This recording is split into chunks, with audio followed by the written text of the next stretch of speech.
Assalamualaikum warahmatullahi taala wabarakatuh dan salam sejahtera. Apa khabar semua di hari Minggu ni?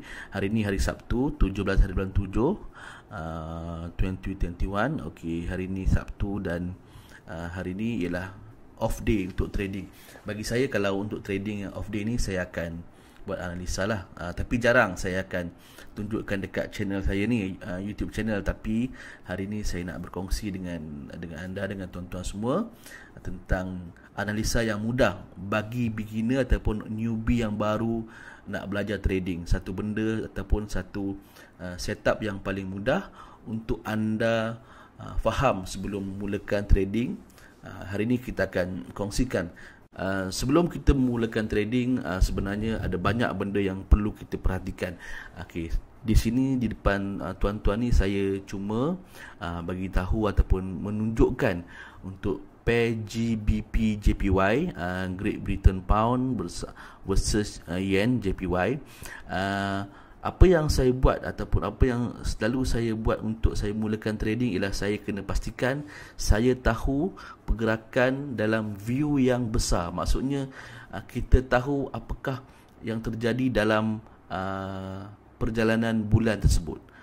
Macam kita nak pergi berjalan ataupun kalau kita nak buat strategi, kita tak boleh tengok strategi di depan mata. Kita kena tengok juga apa yang berlaku pada bulan lepas, apa yang berlaku pada minggu lepas. Itu ialah strategi. Jadi dalam trading juga perlu ada strategi.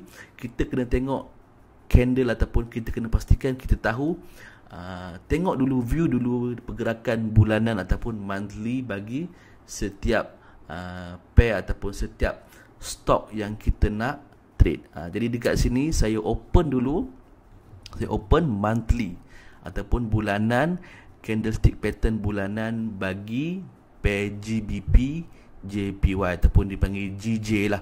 So orang panggil GJ ialah GBP JPY. Yang ini ilmu ni wajib dan juga untuk newbie mesti faham. Dipanggil SNR, Support and Resistance Area.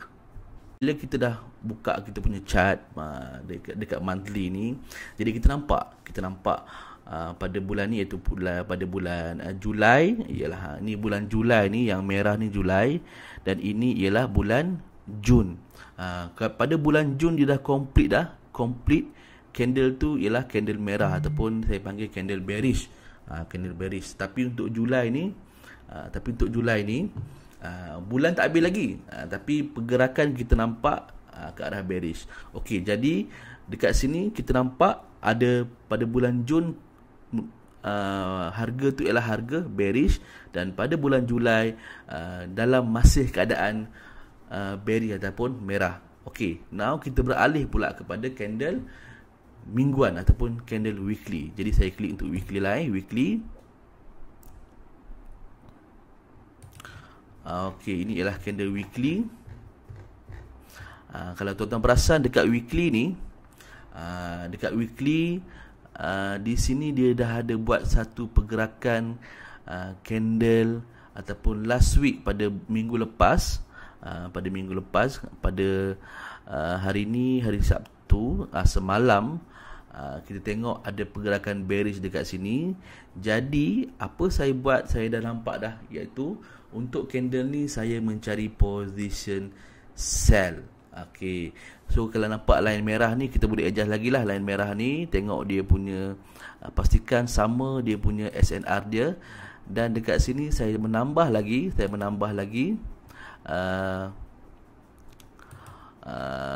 untuk horizontal line ni. Okey, this area ataupun saya panggil dekat sini area support dan resistance yang kuat lah. Okey, dan untuk mendapat kepastian lagi, apa kita buat, kita klik dekat candle daily. Maksudnya kita belum lagi mencari entry, kita cuma mencari setup.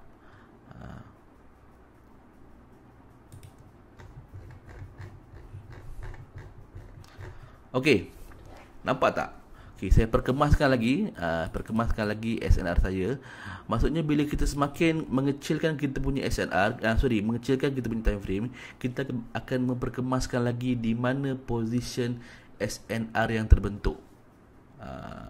Okey, pada minggu lepas dekat sini nampak tak hari Jumaat, Khamis, Rabu, Selasa dia ada membuat penurunan. Jadi dalam area daily ni ialah area-area yang saya akan letakkan banyak saya punya SNR saya. Jadi satu dekat sini saya akan letakkan dalam this area satu, dan juga this area, dua area ni. Tetapi saya akan mencari position sell pada minggu depan, insya-Allah position sell. So dekat sini saya dah tandakan saya punya SNR. Kita menunggu next week dia akan ke mana. Dan letakkan area-area SNR anda supaya anda tak keliru. Just letakkan saja. Dan apa kata kalau kita buka pula dekat H4, dekat H4, dekat H4 dekat sini. Jadi kalau tengok dekat H4 ni, kita kecilkan sikit lah Okey. Kenapa saya memilih naked chart? Sebab saya nampak clear, tak ada indikator lain yang mengganggu. So saya boleh nampak lebih clear pergerakan. Okey, kalau tuan-tuan tengok sekarang ni, tuan-tuan nampak clear ke tak clear? Sebab tu kena faham, kena tengok dulu candle yang besar ataupun time frame yang besar, dan disusuli oleh monthly, weekly, apa lagi kita ada daily, H4.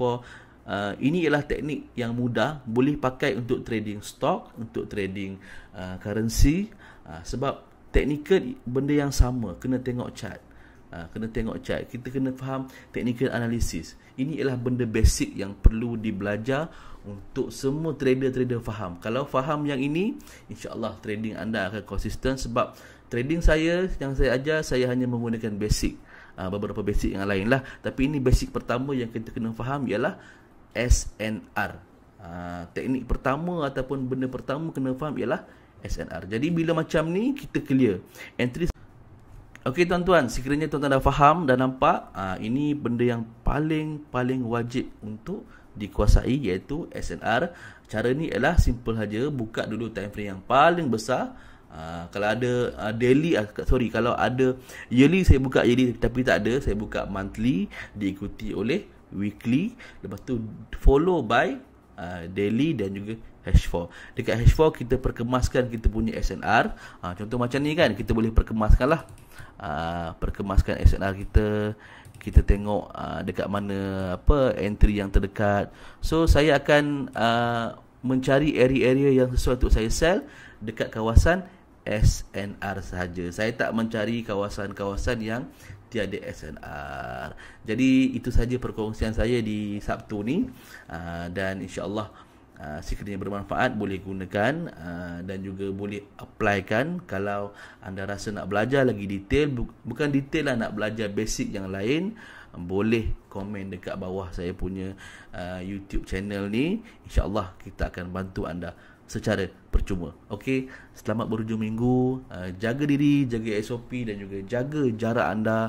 Sentiasa ingatkan orang tersayang, dan sentiasa ceria dan juga sentiasa bermotivasi untuk bangun tiap hari untuk menjadi orang yang lebih baik. Okey, assalamualaikum dan insya-Allah jumpa lagi.